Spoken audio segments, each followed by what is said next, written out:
Welcome to Plants in Paradise, a weekly show sponsored by the City of Key West to help you keep your plants and garden growing. Now, here's your host, Landscape Coordinator for the City of Key West, Kathy Wolf.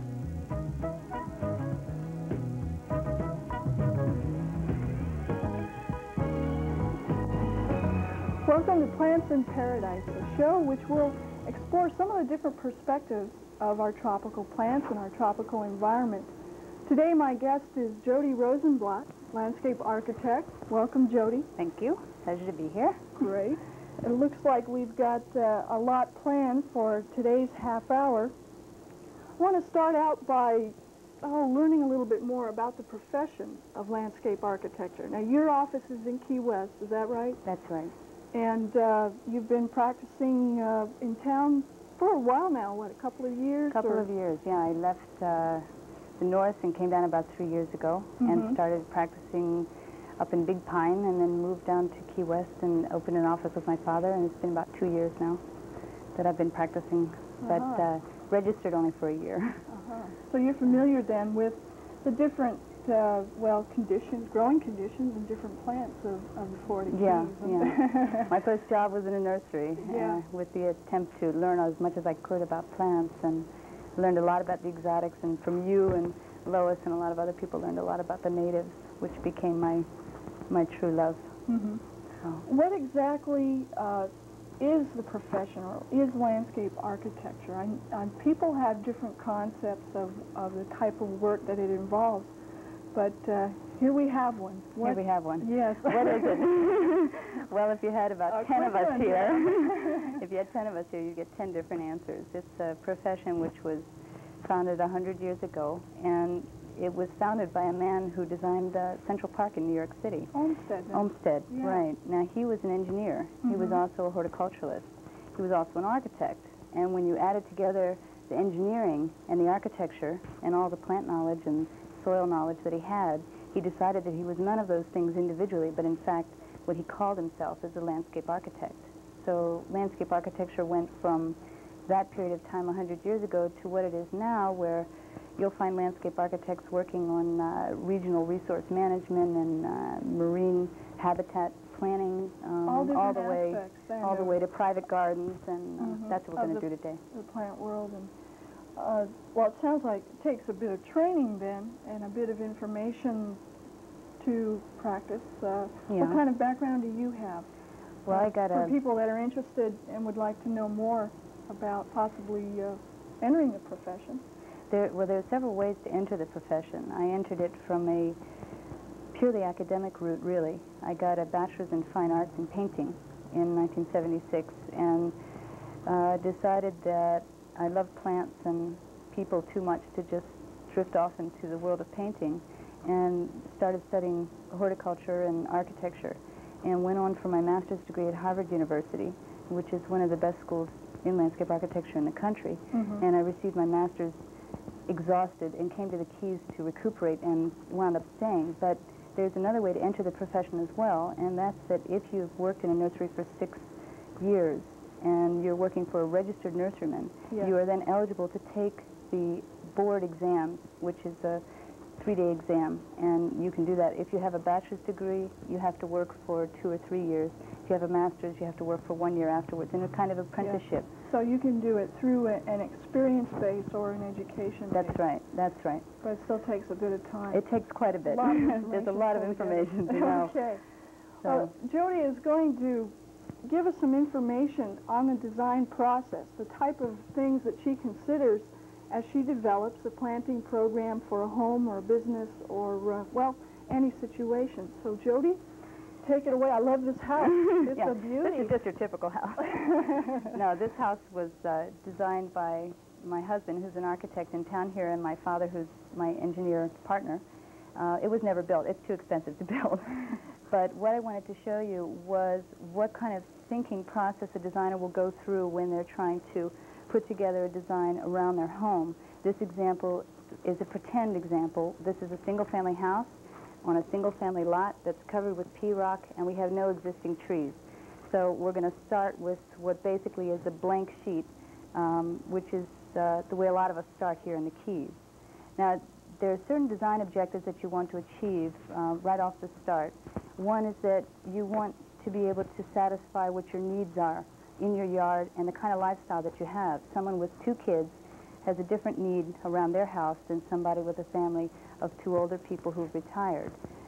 Additionally, you want to be sure that you're sensitive to the climate, and actually the design must suit the climate. If you're down here in the Keys, you're in a very unique situation, and that's something that a lot of people don't really realize, that we're not dealing with a situation that's like many other places in the world. You have to be very careful considering what you select.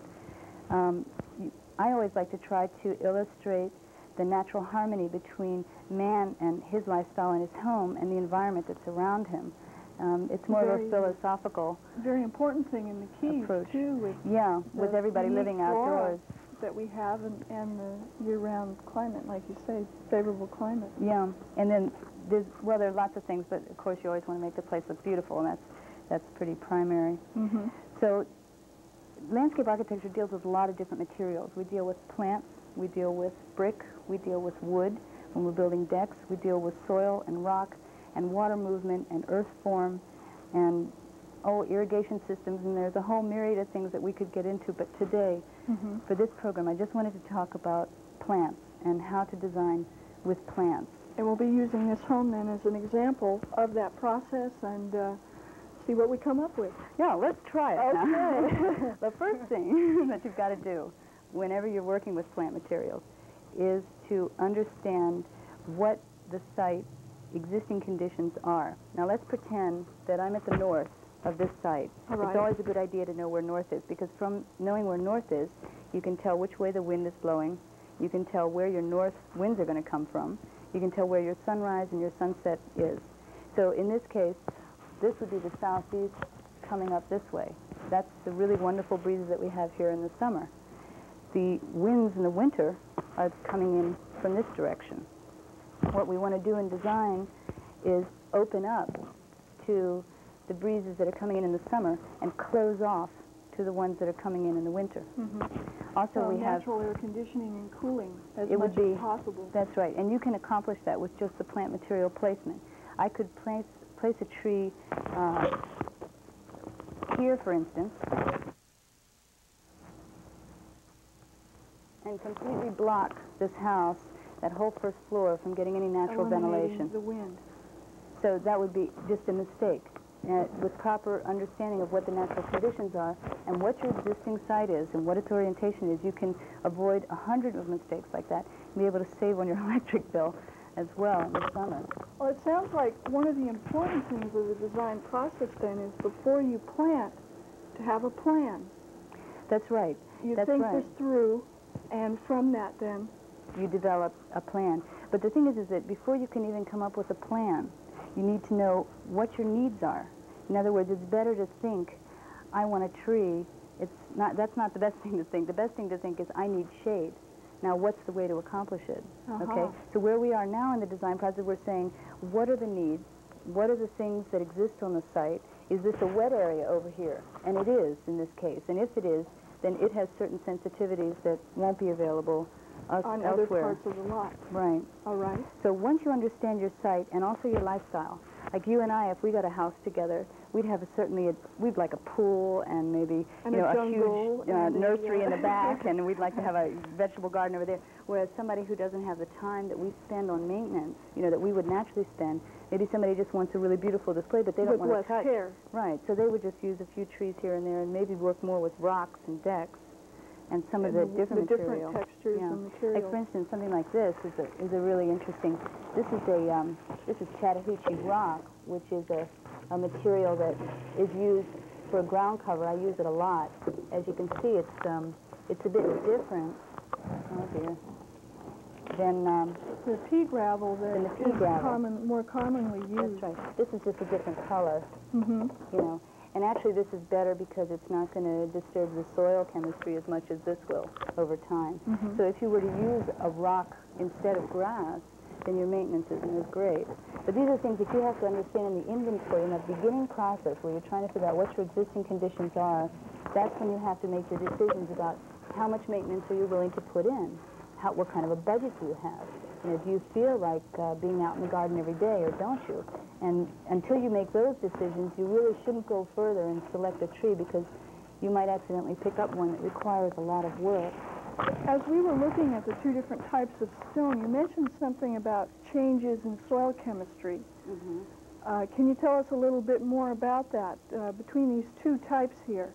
Well, it's hard not to get too technical about it, but basically this is going to tie up the ability of the soil to release its nutrients to the plant more than this will. Than that will. Okay, in other words, this is going to choke off the soil. It's almost like suffocating it in a way from what the plants need. This won't do that.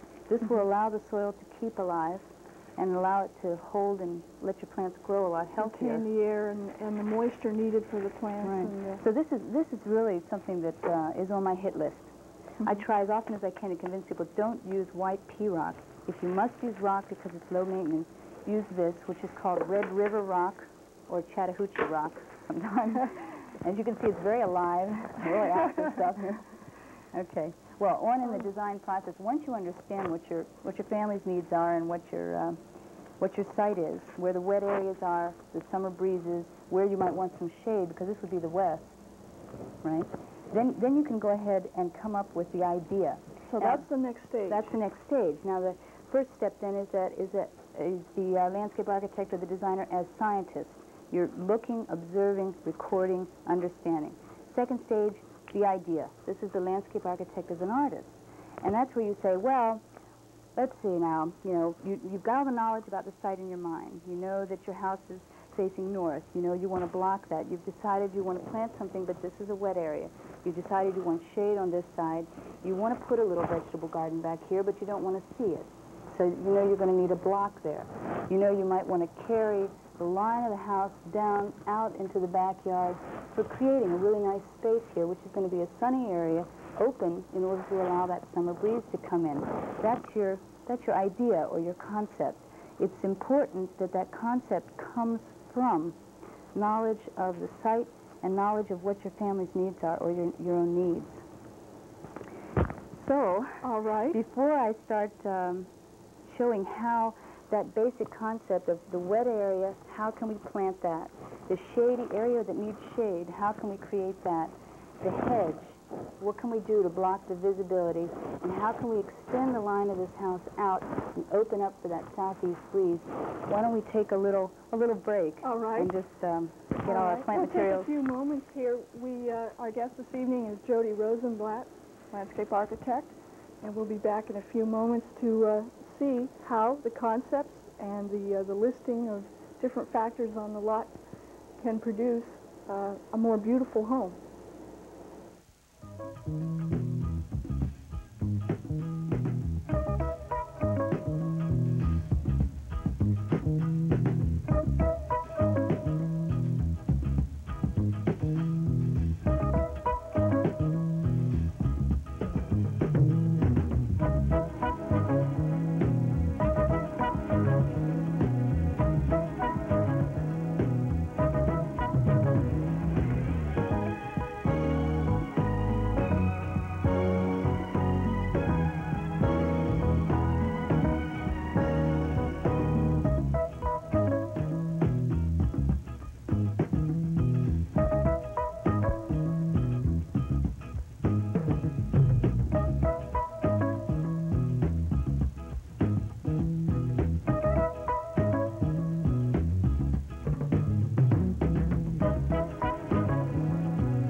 We're back with Jody Rosenblatt, landscape architect. Jody is showing us the process of design used, in this case, to landscape a private residence. You've gone through a couple of steps in this process. Why don't we review those, and then you can show us how the plant arrangement is worked out. Okay. The design process has 5 steps. We've gone through 2. The first one was to take a look at the site, determine what the existing conditions of the site were, both in terms of the climate, the This is north, we decided. We're just pretending, imagining this is south. This is where our southeast breezes are coming from. This is where we might want some shade because of that west, hot southwest sun. And then we went through a second step where, and then we also went through what the family's needs were. The family wanted to extend the line of the house down there to have a sunny area here for some sunbathing maybe or whatever, and also wanted to have a little garden out in here, a vegetable garden, but didn't want to see it, so they needed something here to block the visual screen of that. They did want to shade this side of the house because they're trying to keep this all naturally ventilated with the natural airs around the key so they won't have a high electric bill, which is possible.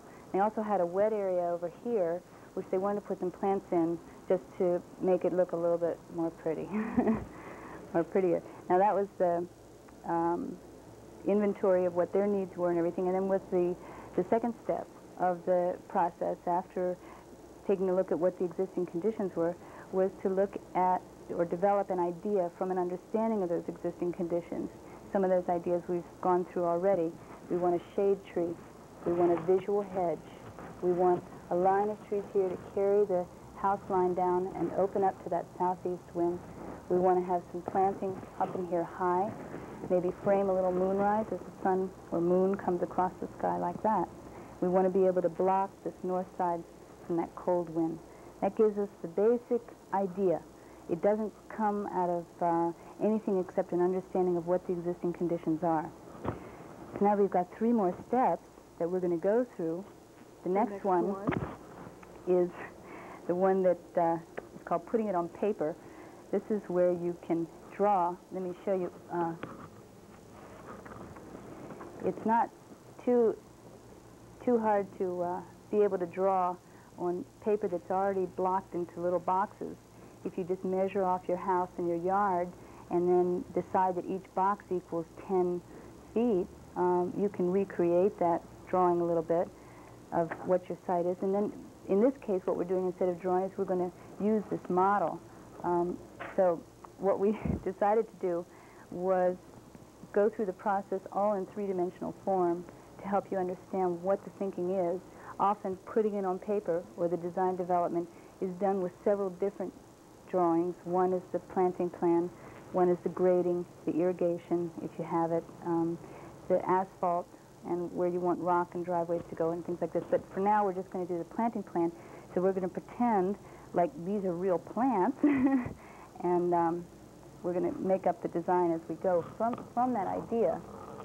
From the 2 previous steps or stages. Right. So one of the ideas, one part of the idea, was to open up to this southeast breeze. So we have the cool breezes. Now these are crabwood. It's a native plant. You have to use your imagination. It doesn't look too much like this. And what we're going to do is arrange it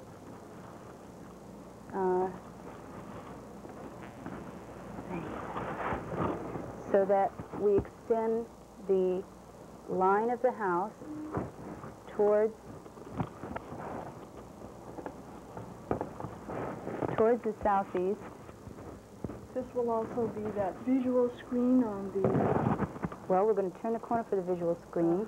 Right now, we're just trying to channel the breezes that are coming in right into here. And this block right in here is going to create and speed up more of that wind. So we'll be able to cool the pool area, which is under the screen that you see there. And we'll be able to cool off this whole porch by just directing some of that wind in. Now, this was the area that we wanted screened over here to the right. And we're going to put the vegetable garden out here. We want to block the view of that vegetable garden from the house. So we're going to put in a row of crabwood and satin leaf. Now these are both native trees, native species of trees. That's right.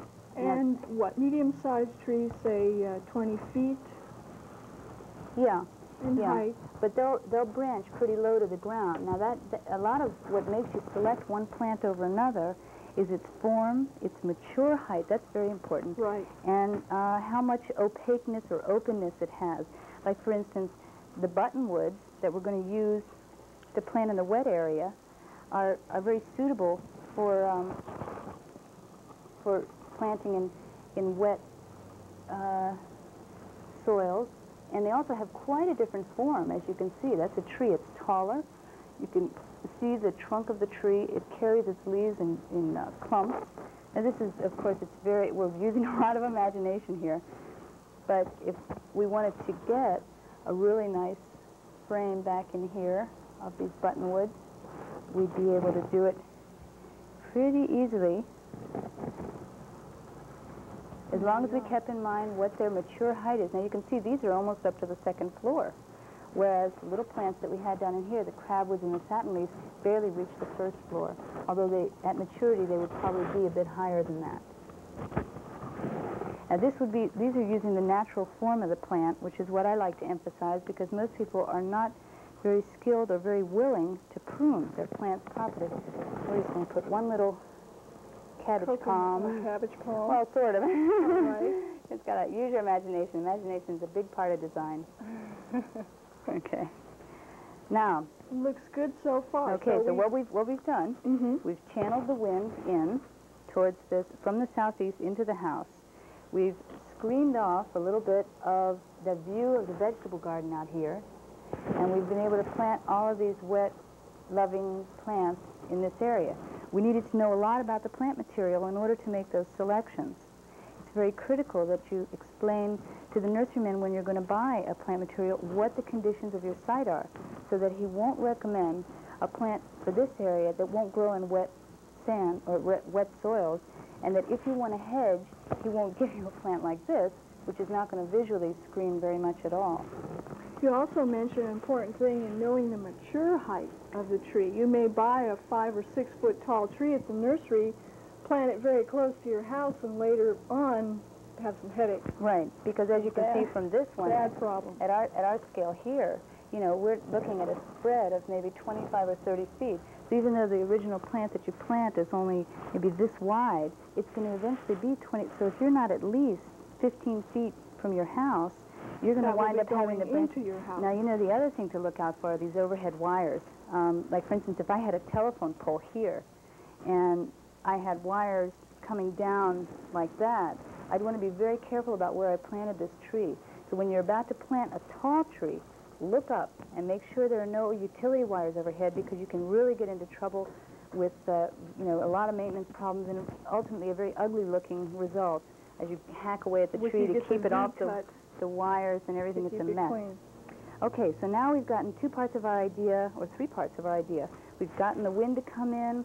We've extended the line of the house by doing that, given a little bit of visual screening from the vegetable garden that's going to go in here, and we've planted in the wet area over here to make a nice sort of frame for the moonrise as it comes up and over the house. So what do we want next? This side, right, this side is going to be too hot. Now, if we don't shade this side of the house, the electric bill is going to be higher than if we do shade this side of the house. So we definitely want to shade that side. I think... So here again, a larger tree would be needed. Yeah. Now, when you're planting shade, we're going to put one more little visual screening little crabwood guy right there.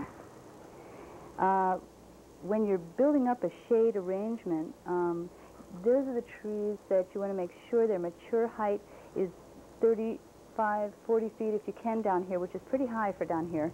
And make sure they have a nice wide spread. You want to watch the thickness of the canopy. This is not my shade tree example. This is my shade tree example. Yes. Here, let me hold that one up, though, to show the differences between the two. And even though these are models, I think you will find trees with this general canopy shape. Right, like this would be actually a little dense tree. It was supposed to be a Geiger tree, which is a native that has these beautiful orange clusters of flowers on it, grayish-green leaf. And this one was the wild tamarin, which is, you see how much more open it is? I mean, you can see my shirt through it easier than you can see through this one. And trees have that ability to let a little bit of wind through or just completely block. So what we're going to do is use this one as the basic structure for some of the shade against the house. And the Geiger we're going to put right on the outside here to let it just pick up some of the sun rather than have it underneath the shade, all shaded. And then in order to really give a good block to this area, we're going to put in a gumbo limbo, which is the tourist tree. We all know that one, I think. It's very dense. It's an excellent shade tree. By the way, palms are not very good shade trees, if you've noticed. They're beautiful trees, but in terms of really casting some shadow, they don't do too good. Now, as that sun is setting, and it comes over during the day, and it comes down at night, and it's in the heat of the afternoon, these trees would be able to cast a shade on this side of the house, and it'll keep the house cooler all around. The last two steps of the design process are very simple. One is do what we just did, which is install. And that's simple because somebody else does it for you usually. If somebody else doesn't do it for you, then it can be more difficult. There's one rule that I'd like to just give to everybody, and that's the rule that says if you have a $5 tree, make a $50 hole. It's very important to understand that the hole needs to be large, big enough to contain the tree at maturity, even though the one you start with might only be a little guy like that. If that hole is not really big, then when this little tree gets to be as big as some of these big trees back here, it's going to choke itself off on the hole. To have root problems. Yeah. Also, the nutrient content of our soil is so low, I think it's important to add some sort of organic material to the soil. That's true. Now, what this is called screening, and this is maybe a kind of peat that you would add to it. The screenings is made from pulp, from just the stuff that washes off that white rock that you see all around. And if you mix this 1 and 1 or 2 of the peat to 1 of the screenings, and then cover it with a little bit of this brown mulch, you'll basically be a soil scientist, and you'll be creating your own soil. But you really have to make a big hole, and it can be shallow for some trees, but big. But spend your money there. Don't spend it on the tree. Get a little tree in a big hole, and you'll be fine. The last step is maintenance. That's when, let's see, the landscape architect has been a scientist, an artist, an engineer, and now finally a gardener, and that's when you have to take care of the thing forever and ever. Okay. So that's the last step. Great. That's about it. Well, we have a beautiful home now. Jody, I want to thank you for coming and joining me on the show. It was fun. It was fun, thank you. I learned a bit about the process of design and how it can be used to beautify not only your home, but also larger buildings, businesses, and the community. And again, Jody, I'd like to thank you. Thanks. And thank you for tuning in to Plants in Paradise.